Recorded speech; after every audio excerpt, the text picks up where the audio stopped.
वर्ष के लोगों को स्पेस इंडिया की तरफ से बधाई देना चाहूँगी। और ये हमारे लिए बहुत ही चुनौतीपूर्ण था, क्योंकि चंद्रयान 2 में हम यहीं पर हमारी चूक हुई थी, यहीं हम फेल हुए थे। तो हमने असफलता से सीखा, हमने उसको सिर्फ ये नहीं माना कि ये हमारी गलती हो गई, हम हार गए, नहीं, हमने हमेशा सीखा है कि हमें असफलता से कुछ नया सीखना है, आगे बढ़ना है। तो उसी तरह से चंद्रयान 3 में हमने उन असफलताओं को, उन त्रुटियों को सही किया और आज हम सक्सेसफुली लैंड कर चुके हैं मून पे। तो इसके 8 चरण थे और एक एक करके हम उन चरणों से हमने पार किया और उसके बाद फिर हमने लैंड किया। तो चरण जो थे, जो सबसे इम्पोर्टेंट, जो इसका पूरा इस यात्रा का जो सबसे, जिसको हम कहेंगे कि चुनौतीपूर्ण हिस्सा था, वो क्या था और क्या चुनौती थी? और जब इस तरह का एक यान लैंड करता है तो किस तरह से करता है? जी, सबसे पहला चरण तो हमारा यही था और चुनौती भी थी कि 6000 किलोमीटर पर आवर की स्पीड से जो हमारा लैंडर चल रहा है, उसकी स्पीड अब हमें कम करनी थी। 6000 से 1200 पे लेकर आना था। 25-30 किलोमीटर की ऊंचाई पर जो था उसको हम 7.4 किलोमीटर की ऊंचाई पर लेकर आए, वो भी स्पीड को कम करते हुए। तो ये बहुत बड़ी चुनौती थी, क्योंकि इट्स लाइक एकदम से आपको रोकना है, आपने एकदम से ब्रेक लगाया पहले। तो 6000 की स्पीड से देखिए, अगर कोई आ रहा है, एकदम से आपने पहले ब्रेक लगाया, ब्रेक लगाकर उसकी स्पीड कम की और फिर उसे एकदम से ऐसे नीचे चंद्रमा की तरफ आपने उसको नीचे गिराया। जी, एकदम से तो नहीं कहेंगे, पहले हम 7.4 पे पहुंचे, उसके बाद हमने उसे 50 डिग्री रोटेट करा लूनर सरफेस की तरफ, चांद की सतह की तरफ। उसके बाद 7.4 से हम उसे 6.8 किलोमीटर की ऊंचाई पर लेकर आए। स्पीड अभी भी हम कम करते जा रहे थे और साथ ही साथ जब हम 6.8 पर आए, उसके बाद हमने उसे 40 डिग्री और रोटेट कर दिया, जिससे कि वो जो चांद की सतह है उस पे 90 डिग्री बिल्कुल सीधा हो जाए, वर्टिकल हो जाए। और उसके बाद फिर हमने और उसकी स्पीड को कम करा, धीरे धीरे नीचे मूव करना स्टार्ट करा। जब हम 6.8 किलोमीटर की ऊंचाई पर पहुंचे, फिर हमने स्पीड को और कम करा। हमने साथ के साथ ये भी देखा कि कहाँ पर हमें अपना लैंडर लैंड करवाना है, वो कौन सी जगह है जहाँ हम लैंड कर सकते हैं, क्योंकि ये एक बहुत चुनौतीपूर्ण है। क्योंकि हम सबको पता है दक्षिणी ध्रुव पर जो क्रेटर्स हैं, जो गड्ढे हैं, वो बहुत ज़्यादा हैं। तो हमें एक समतल जगह चाहिए थी, ऐसी जगह चाहिए थी जहाँ आराम से वो लैंड कर सके। इसीलिए तो साथ के साथ जो हमारा कैमरा था, जो साथ में ये भी पता कर रहा है कि यहाँ पर कोई हज़ार्ड तो नहीं है, कोई दिक्कत तो नहीं है, उसको मद्देनजर रखते हुए उसको 6.8 किलोमीटर से फिर हम लेकर आए 800 मीटर की ऊंचाई पर। अच्छा, 800 मीटर की ऊंचाई के बाद हम अब हमारा, क्योंकि 90 डिग्री पर हो चुका है, बिल्कुल सीधा हो चुका है 800 मीटर की ऊंचाई पर, फिर हम स्पीड को कम करते जा रहे हैं। हॉरिजॉन्टल स्पीड की मैं बात कर रही हूँ, अगर मैं ऐसे वर्टिकल स्पीड की बात करूँ तो ये अभी हम बढ़ा ही रहे थे। अच्छा, ये बताइए कि चंद्रयान 3 की जो दूरी है इस समय, हमारे जो दर्शक हैं उनके घरों से अभी चंद्रयान 3 इस समय कितना दूर होगा? लगभग 3,84,000। जी, अब सबके मन में ये बात आएगी कि 3,84,000 यानी लगभग 4 लाख किलोमीटर चीज जो दूर है, उसे हम यहाँ से कैसे कंट्रोल कर सकते हैं? क्या हम उसे यहाँ से रिमोट कंट्रोल से कंट्रोल कर रहे थे या वो प्री प्रोग्राम्ड था, ऑटो मोड में था? हाँ जी, ऑटो मोड में था हमारे पास ऑन बोर्ड कंप्यूटर से लैंडर में। तो उसकी मदद से यहाँ से हमने एक कमांड दी और उसके बाद फिर वो वहाँ से कंट्रोल हो रहा था। जी, अब सवाल ये है कि ये हमारा जो लैंडर है जी, ये वहाँ क्या करेगा, कितने दिन रहेगा और क्या करेगा?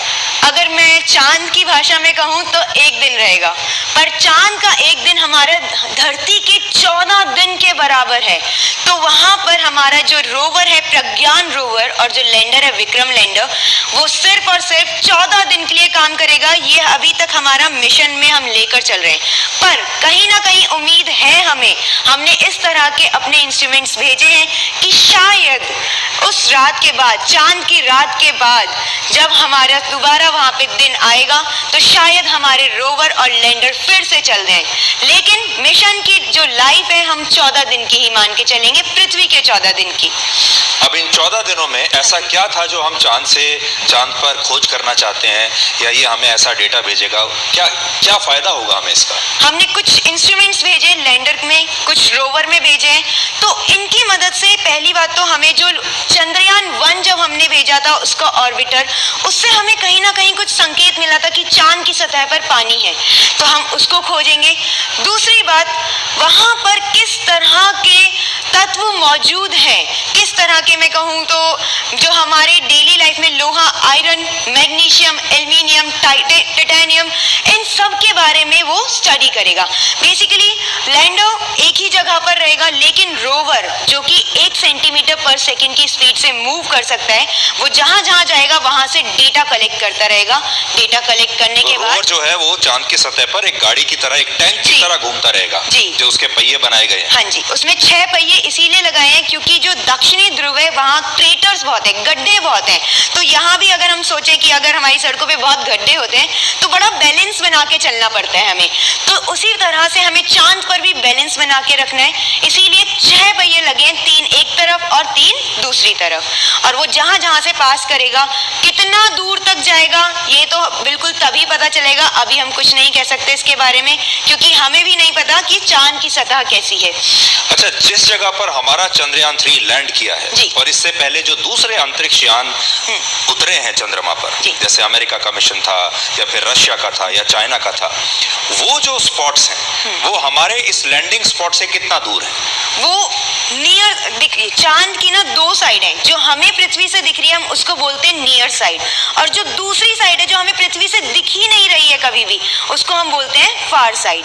तो जो अभी तक लैंड हुए वो नियर साइड में ही हुए, दक्षिणी ध्रुव पर कोई लैंड ही नहीं हुआ। इसीलिए रशिया भी चाहता था कि वो हमसे पहले लैंड कर जाए, उसने भेजा भी, पर कहीं ना कुछ इशू की वजह से वो फेल हो गया, और भारत पहला ऐसा देश बन गया जो दक्षिणी ध्रुव की तरफ लैंड हुआ है। क्या आप ये कह सकते हैं कि ये जो स्पॉट था जहां हमने लैंड किया है, ये सबसे मुश्किल स्पॉट था यहाँ तक पहुंचना? ये सबसे मुश्किल था, अनटच था, इसके बारे में किसी को नहीं पता था कि कैसी सतह होगी। इसीलिए हमने इतने कैमरा लगाए थे, क्योंकि चंद्रयान 2 के समय हमारे पास जो फ्यूल था वो कम था, जो हमने जगह डिसाइड करी थी वो हमने छोटी डिसाइड करी थी। तो इस बार हम पहले से ही ये मान के चले थे कि हम एक बड़ी जगह लेके चलते हैं, अगर यहाँ पर दिक्कत आती है तो हम इसकी लैंडिंग की जो जगह है उसको चेंज कर सकें। तो हमने एक्स्ट्रा फ्यूल भी लिया था, हमने जगह भी बड़ी ली थी कि यहाँ नहीं तो यहाँ तो जरूर लैंड होके रहेंगे। तो इस बार मतलब इंतजाम ऐसा किया गया था कि अगर कुछ भी काम ना करे तो भी ये मिशन कामयाब होकर ही रहेगा, लैंड तो ये होकर ही रहेगा, इस तरह की हमारी तैयारी थी जी। तो अब जो है अगले 14 दिन तक ये डेटा कलेक्ट करेगा, और उसके बाद फिर ये हम इसको क्या मृत मान लें, या अब अगली बार जब कोई और किसी देश का मिशन वहां पहुंचता है या हमारा ही मान लीजिए चंद्रयान 4 पहुंचता है, तो क्या ये फिर उसके साथ कम्युनिकेट कर पाएगा जैसे चंद्रयान 2 ने वापस हमसे बातचीत करनी शुरू कर दी? जी, चंद्रयान 2 का ऑर्बिटर था इसलिए बातचीत दोबारा स्टार्ट हो गई, क्योंकि जो चंद्रयान 2 के ऑर्बिटर की लाइफ थी, उम्र थी, वो 7 साल थी। तो अभी लगभग 4 ही साल हुए, 3 साल और वो अच्छे से काम करेगा। इसीलिए चंद्रयान 3 में ऑर्बिटर नहीं भेजा गया था, क्योंकि ऑलरेडी वहां पर ऑर्बिटर रुका हुआ है। अब चंद्रयान के बाद, चंद्रयान 3 के बाद अगर हम कोई और मिशन भेजते हैं या कोई और देश भेजता है तो देख सकते हैं, लेट्स सी क्या होगा, क्योंकि जो हमारा दक्षिणी ध्रुव है वहां पर टेम्परेचर -280 डिग्री तक जाता है, और ऐसे इतने कम तापमान में जो हमारे इंस्ट्रूमेंट्स हैं, जो हमारी बैटरीज हैं, उनका वर्क करना दोबारा थोड़ा असंभव सा ही है। ताने, आप बच्चों को पढ़ाती हैं जी, हमारे युवाओं को आज ये बताइए कि चंद्रयान 2 सफल नहीं हो पाया था जी, फिर हमने मेहनत की और अब हमें सफलता मिली है जी।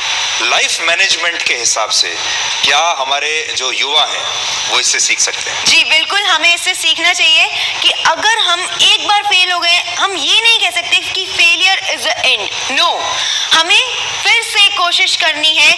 जो गलती हुई थी, जो चूक हुई थी, उससे सीखना है। फेलियर का मतलब ये नहीं कि खत्म हो गया, हमें कुछ नया उससे सीखना है, अपने आगे वाले टाइम में उसको ऐड करना है और फिर आगे बढ़ना है। और जैसा कि चंद्रयान 2 में हुआ, हमें इसी से सीखना चाहिए कि चंद्रयान 2 फेल होने के बाद हमने फिर कोशिश करी और आज हम देश के वो पहला देश बन चुके हैं जो दक्षिणी ध्रुव पर लैंड हुआ है। तान्या, बहुत बहुत शुक्रिया। आपने बहुत ही आसान भाषा में, सरल भाषा में हमारे तमाम लोगों को बताया। मैं विज्ञान का छात्र नहीं हूँ, मैंने विज्ञान नहीं पढ़ा, और हमारे बहुत सारे दर्शक ऐसे होंगे जिन्होंने विज्ञान नहीं पढ़ा होगा। हमने बस स्कूल में तो पढ़ा है, लेकिन कोई विज्ञान में स्पेशलाइजेशन नहीं किया है, और जिन्होंने बहुत ज़्यादा आगे तक विज्ञान नहीं पढ़ा है, उन्हें कई बार ये समझने में दिक्कत होती है, लेकिन आपने बहुत अच्छे से समझाया। थैंक यू वेरी मच, आपका बहुत बहुत शुक्रिया। Thank you so much.